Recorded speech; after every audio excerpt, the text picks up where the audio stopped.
Bueno, buenas tardes a todo el mundo. Mi nombre, como ya os han indicado, es Jorge Castrillón. Soy inmigrante gallego, uno de tantos de los que están llegando a raíz de la crisis financiera en Europa. Un nuevo tipo de inmigración, pero bueno, no deja de ser una tradición muy uruguaya. Antes de empezar, hay dos cosas que no me gustan en absoluto. La primera son los PowerPoint, porque me distraen y porque además la gente, bueno, tendemos como seres humanos que somos a quedarnos mirando embobados la pantalla y resulta difícil fijar el mensaje. La segunda cosa que no me gusta es este tipo de formato de charlas. Ya sé que suena un poco estúpido, pero no creo para nada en la charla inspiradora, en la liturgia tipo Steve Jobs. Los que sigáis esta serie maravillosa que se llama Silicon Valley sabréis de qué hablo y los que todavía no la sigáis pues hacéis mal en no hacerlo inmediatamente. Yo voy a hablaros de Internet y voy a hablaros de las redes sociales a partir de una experiencia colectiva, porque yo no soy nadie especial. Cuando el presentador se refería a que había colaborado de alguna manera en montar a través de redes sociales lo que nosotros denominamos en España armar la parda, que aquí creo, bueno, por lo que me han dicho rápidamente en la puerta, es alborotar salado, lo he hecho en un contexto que implicaba la participación de muchas personas, sin ningún tipo de liderazgo y sin ninguna clase de resalte especial. Para mí, Internet es una experiencia horizontal, es una experiencia colectiva y es una experiencia anónima.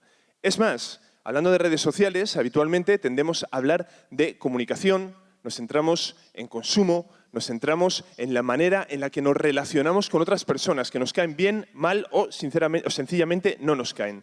Yo, en cambio, voy a hablar de un tema que puede ser un poco incómodo. Voy a hablar de redes sociales en relación con la política.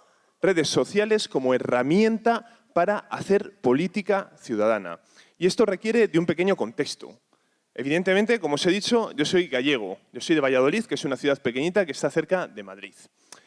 Yo vengo de un país que en los últimos 3-4 años ha experimentado una serie de cambios brutales, de cambios de carácter socioeconómico, que han llevado a que un montón de gente de todo tipo, mucha gente de mi perfil, gente de clase media, gente con educación superior, gente que había viajado, que llevaba una vida normal, se haya encontrado con una realidad absolutamente distinta a la que habíamos vivido, en la que habíamos crecido y que de alguna manera nos habían prometido.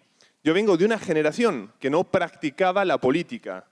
Mirábamos la política con sospecha y con desconfianza. Nos parecía algo de mal gusto, nos parecía algo de viejos. Nosotros hemos tercerizado la política. Acudíamos a votar cada 4 años, en España además no es obligatorio, así que muchas veces ni eso. Y un día nos levantamos por la mañana y nos encontramos con que las personas en las que habíamos delegado la acción política habían tomado una serie de iniciativas que, digamos, habían consistido en repartir la torta de una manera bastante desigual. Os pongo un ejemplo muy rápido para que lo podáis entender. El día de ayer, el gobierno de mi país, el gobierno de España, anunció que le había dado 11.500 millones de euros a un banco privado que acababa de quebrar, porque no podía caer. Y acto seguido propuso una serie de baterías, una serie de medidas que incluían el copago o el repago, como lo solemos llamar, de las estancias en el hospital, la reducción de los sueldos de los profesores o el aumento de la ratio de alumnos por enseñante de 35 a 40, que no está nada mal. De alguna forma, es una crisis que estamos pagando todos. ¿Esto a qué ha llevado? Esto ha llevado a que un montón de gente, yo entre ellos, nos hayamos visto en la obligación de organizarnos, de hacer algo para lo que nunca nos habíamos imaginado que nos iba a servir nuestros estudios, nuestra experiencia laboral o nuestra experiencia vital. Organizarnos para hacer política. Y esa manera de organizarse para hacer política se ha canalizado, sobre todo, pero no exclusivamente, se ha canalizado a través de las redes sociales. Así dicho, podría ser un titular interesante. Las redes sociales tienen un componente claramente revolucionario. Solamente hay que pasar revista a lo que ha ocurrido en el mundo desde el año 2010, desde la llamada primavera árabe, desde la malograda primavera árabe. Hemos visto revueltas ciudadanas en un montón de lugares distintos y con motivos, si nos atenemos a los análisis tradicionales, absolutamente poco relacionados entre ellos. Hemos tenido protestas hace nada en Brasil, a causa, nos decían, del Mundial. Hemos visto protestas en Estambul, porque parece que iban a urbanizar una plaza. Hemos visto protestas en Estados Unidos. todo el fenómeno Occupy. Hemos visto protestas, evidentemente, con todo lo que tiene que ver el 15M en España. Lugares distantes geográficamente, contextos muy distintos y siempre por motivos en apariencia banales. ¿Quién puede protestar contra un mundial porque te suben 15 céntimos el billete del ómnibus? Se preguntaban todos los sesudos analistas en los periódicos y en los medios de comunicación. No obstante, si nos fijamos, todos estos movimientos ciudadanos han tenido una serie de puntos en común, o por lo menos un eje transversal que los ha recorrido. Y esta ha sido la participación y la organización de la gente a través de Internet. Hasta el punto de que ciertos gobiernos, por ejemplo el turco, sabréis de lo que estoy hablando, llegaron a prohibir por ley el uso de Twitter durante 4 meses y medio. Y también hicieron lo mismo con YouTube, en un intento, como decimos en España, de ponerle puertas al campo. Así las cosas, siempre hemos interpretado las redes sociales como una serie de herramientas. Y este sería un argumento válido. De la misma manera que en redes sociales podemos encontrar antiguos compañeros del liceo, podemos ver que ha sido de nuestras exparejas, podemos relacionarnos con gente que se ha tenido que ir lejos, también podríamos pensar, estas herramientas nos permiten hacer política, nos permiten criticar la actualidad y nos permiten quizá organizarnos. Existen toda una serie de aplicaciones pensadas precisamente para eso. Estoy pensando en cosas como AgoraVote, en aplicaciones como Upgree, que de alguna manera rompen con los límites físicos de la vieja democracia liberal. Lo que decía el título de la charla, en el siglo XIX no cabíamos en los parlamentos, porque éramos muchos y los parlamentos son edificios, digamos, finitos por definición, son limitados, pero en cambio ahora en el siglo XXI hay una ágora enorme que es virtual. Tenemos la posibilidad de ejercer la democracia digital de una manera directa. Es un pensamiento un poco mareante y además es una propuesta absolutamente, y somos conscientes, o soy consciente de ello, criticable. Pero paremos un momento y antes de empezar a pensar en todos los peros que se nos puedan ocurrir, pensemos en las implicaciones que esto nos puede traer. Preguntémonos por qué no puede ser posible que una población, que un grupo de gente, que un colectivo, que un país alfabetizado digitalmente, con acceso a terminales cada vez más baratos, llámense estos smartphones o llámense estos ceibalitas, ¿por qué no pueden expresar su opinión y pueden hacer que su opinión cuente a través de las redes? Evidentemente, mucha gente dirá que esto lo que conlleva es un cierto caos, incluso que es un pensamiento profundamente demagógico y populista, en el fondo antidemocrático. Queda al albedrío de cada uno juzgar si esto es así o no, pero lo que nos demuestra la experiencia de los últimos años es que estamos avanzando a marchas forzadas hacia un escenario que hubiera sido impensable hace apenas unas décadas. Hoy se cumple un aniversario. Mi formación, no lo ha dicho el presentador, yo soy historiador, entonces tenemos esta tendencia así un poco nerd a recordar fechas absolutamente prescindibles.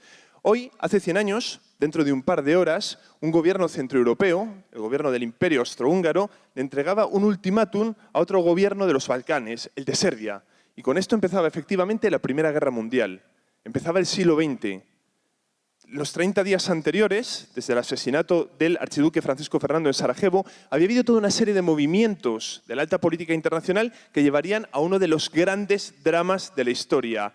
La población normal no fue consciente en ningún momento del abismo hacia el que se encaminaban, hacia el que les encaminaban sus gobernantes. Esto, 100 años después, sería absolutamente impensable, aunque solo sea porque alguien se encargaría de tuitearlo desde su cuenta personal, acabando con todo el velo de secretismo.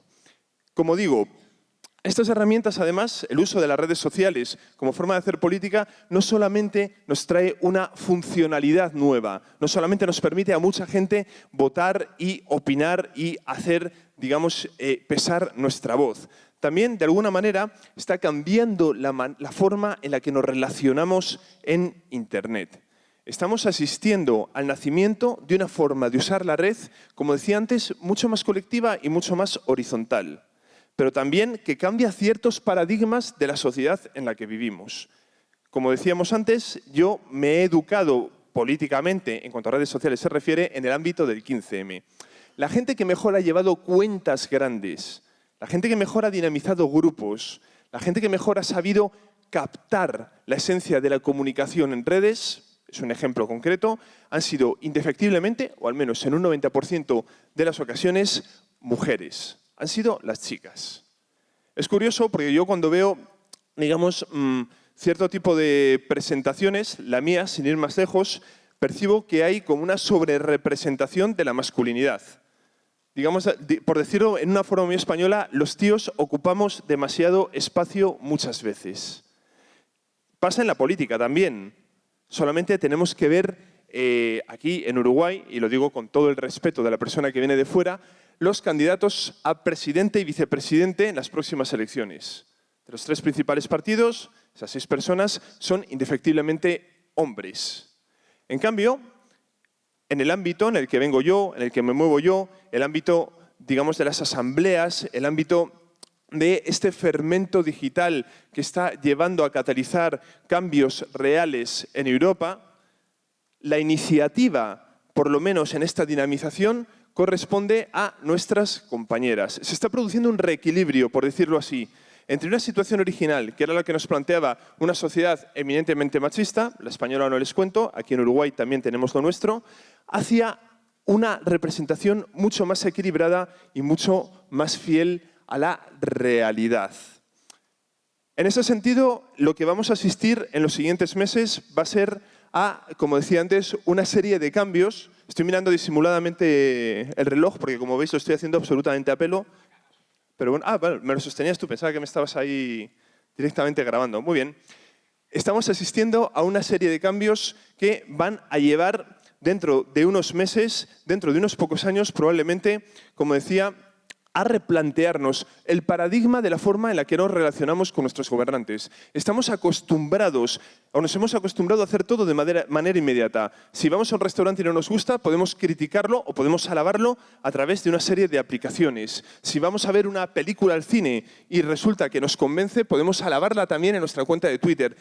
Podemos interpelar a la gente a la que habitualmente no tendríamos acceso, siempre a través de redes. En cambio, a la hora de ejercer política nos encontramos con una situación extraña, y es que tenemos que esperar una serie de años para depositar nuestro voto, o bien tenemos que enmarcarnos en unos sistemas de participación presencial, a través de comités de barrio, etcétera, etcétera, que casan mal con nuestras disponibilidades de tiempo y con las costumbres que tenemos. Dicho de otra manera, el uso de Internet y el uso de las redes ha dejado totalmente obsoleta la manera tradicional de hacer política. Totalmente obsoleta. ¿Por qué?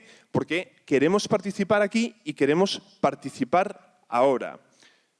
Dentro de unos meses habrá unas elecciones en mi país. Hay una serie de nuevos partidos que se presentan defendiendo precisamente el ejercicio de la democracia digital, de la representación directa, del representativismo total. No es una quimera. Uno de estos partidos sacó 1.260.000 votos en las últimas elecciones. Queremos utilizar las redes sociales como una forma de hacer que nadie quede fuera del debate, que el debate político no se elitice, que las decisiones que atañen a todo el mundo se tomen entre el mayor número de personas posible. Es algo que va a ocurrir, aunque parezca increíble, pero es algo que va a ocurrir. Siempre mirando hacia atrás, a finales del siglo XIX, cuando en el Reino Unido hicieron una reforma electoral para que votase todo el mundo, hubo mucha polémica y hubo mucha gente que decía que eso no era en absoluto una buena idea, que era una degradación del ejercicio de la democracia, partiendo de una base bastante aristocrática, una premisa que a mi entender es injusta, de que la mayoría de la gente no sabe ejercer su responsabilidad de ciudadanía. Nos vamos a encontrar con la misma situación, en algunos lugares antes, en otros lugares después. Está bien que vayamos reflexionando sobre ello y que nos vayamos posicionando, que vayamos analizando la manera en la que absorbemos información, en que la procesamos y en cómo esa información nos hace tomar posiciones sobre una serie determinada de situaciones o de casos. Lo que está muy claro es que el futuro que mucha gente persiguió durante mucho tiempo, nosotros, una generación afortunada, lo tenemos al alcance de la mano. Lo que parecía ciencia ficción hace apenas un par de décadas, nosotros vamos a acabar viviéndolo. El mensaje, para mí, por lo menos, es que ese es el motivo de esta charla, es que no tenemos miedo, no tenemos que tener miedo de las posibilidades que nos ofrece este nuevo mundo en el que nos ha tocado maravillosamente vivir. Muchas gracias y que disfrutéis el resto de las charlas.